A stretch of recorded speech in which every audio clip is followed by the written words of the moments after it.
Случай на севере был, в отдаленном районе. Срок в лагерях отбывала паренек молодой.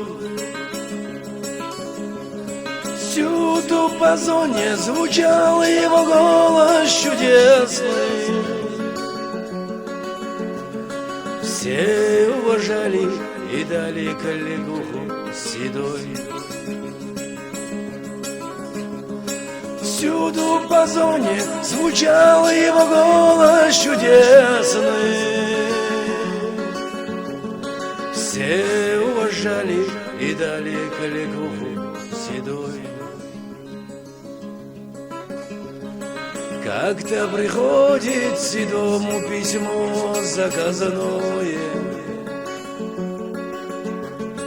Пишет седому из дома любимая мать: я заболела, о горе какое, сыночек, и не хотелось, не видя тебя, умереть.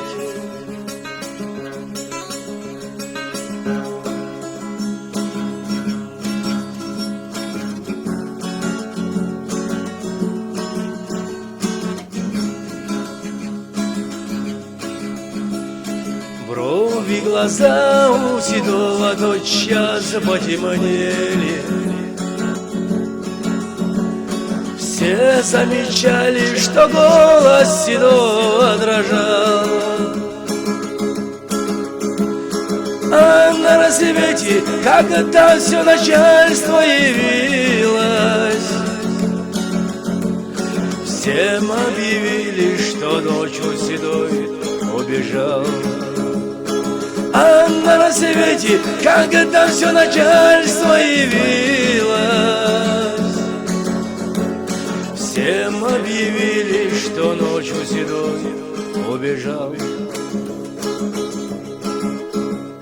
Снова приходит седому письмо заказанное. Пишет седому опять та любящая мать: